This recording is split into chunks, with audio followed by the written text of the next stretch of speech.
Olá pessoal, nós estamos aqui para gravar o vídeo de número 2 da reunião de estudos do Livro dos Espíritos do dia 30 de setembro de 2021, quinta-feira.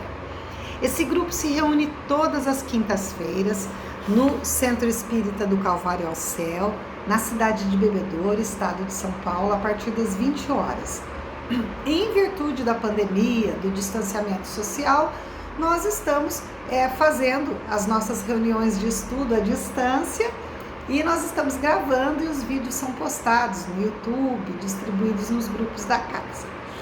Nós estamos aqui no livro 2, no livro 2 do Livro dos Espíritos, capítulo 9.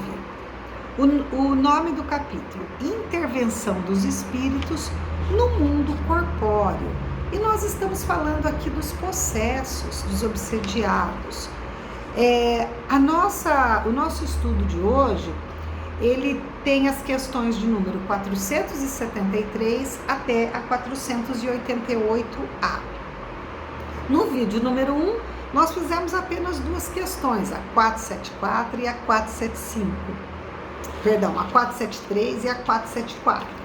Agora nós vamos iniciar com a questão número 475, onde o Kardec pergunta se a pessoa ela pode afastar os espíritos e se libertar do seu domínio, se por si mesmas elas podem fazer isso. E o espírito de verdade responde que sim, desde que ela tenha vontade.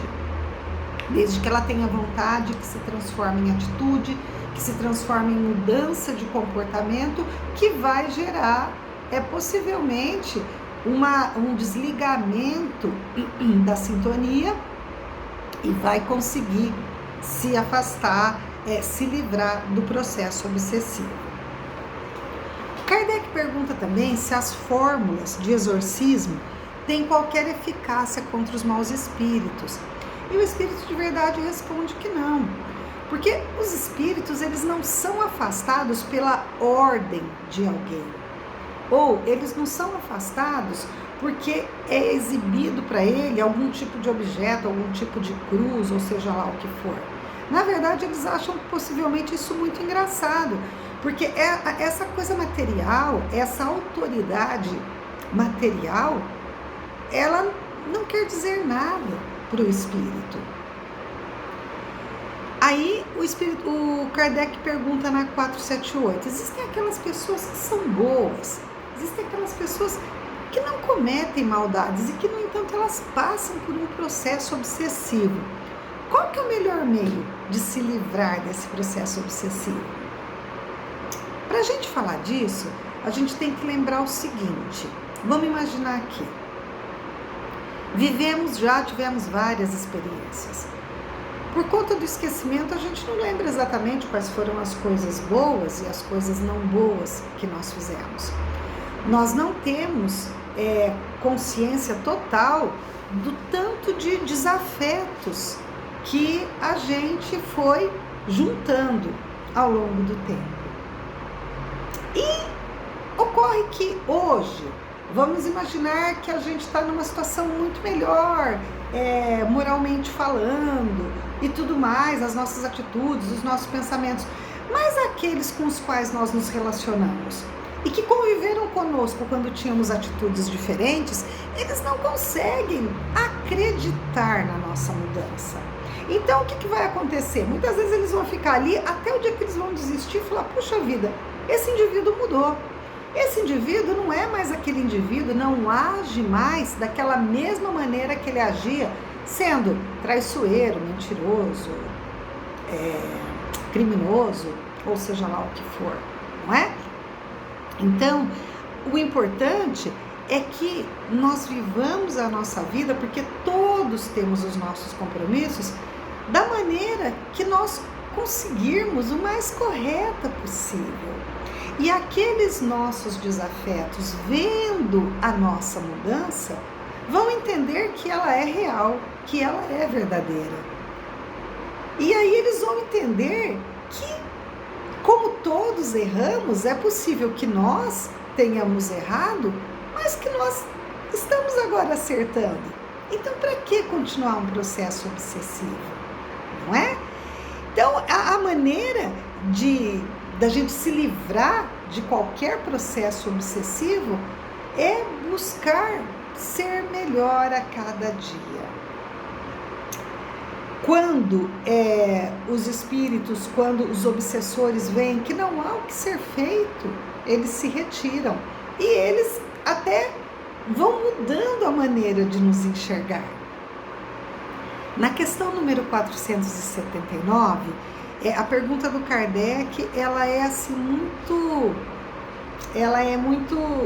recorrente, né? Ela é muito importante, porque todos nós, quando nós ficamos com algum problema, quando nós nos sentimos acuados, aquelas pessoas que são religiosas, vamos assim dizer, o que elas fazem? Elas oram muito, né?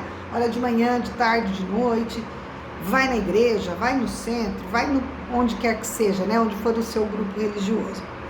E naquela época devia ser a mesma coisa. E o Kardec perguntou na questão número 479. A prece é um meio eficaz para curar a obsessão? Responde o Espírito de Verdade. Vamos ler literalmente. A prece é um poderoso socorro para todos os casos. Mas sabei que não é suficiente murmurar algumas palavras para obter o que se deseja. Deus assiste aos que agem e não aos que se limitam a pedir. Cumpre, portanto, que a pessoa que passa pelo processo obsessivo faça de seu lado o que for necessário para destruir em si mesmo a causa que atrai os maus espíritos. Veja bem como essa resposta, ela é conclusiva.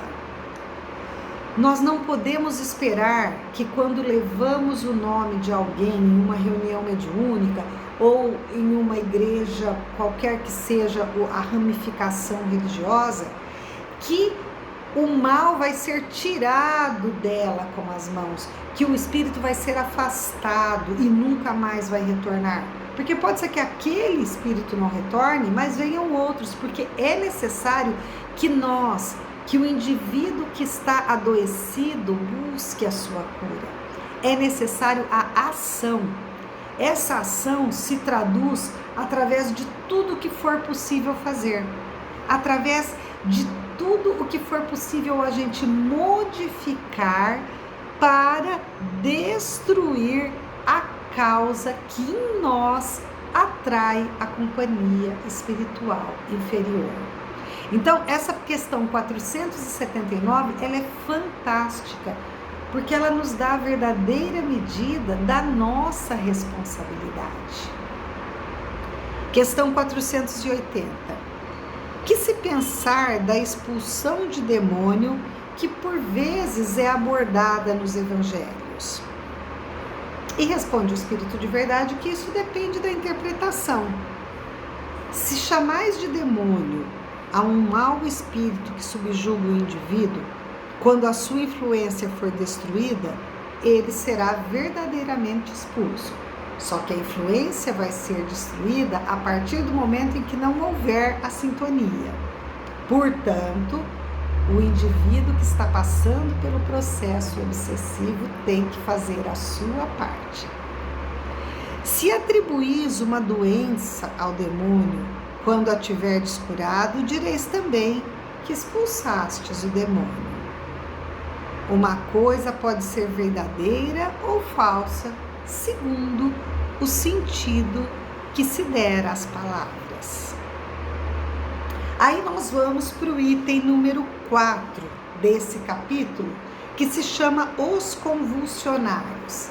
Questão número 481. Os espíritos desempenham algum papel nos fenômenos que se produzem entre os indivíduos chamados de convulsionários? E o Espírito de Verdade responde sim, e muito grande, como também o magnetismo, que é a sua primeira fonte. Mas o charlatanismo tem frequentemente explorado e exagerado os seus efeitos. Então, não é só hoje que nós vemos acontecer muitas coisas que claramente não são verdadeiras. Na época de Kardec, isso já acontecia e muito. De que natureza são os espíritos que concorrem a essa espécie de fenômeno? Pouco elevados. E aí o espírito de verdade responde: vocês acreditam mesmo que espíritos mais elevados, mais adiantados, sérios, preocupados em fazer o bem, vão se dar ao trabalho de manifestações que vão do nada a lugar nenhum? É uma coisa para a gente pensar, né? Daqui a pouquinho a gente volta com o vídeo de número 3. Até já!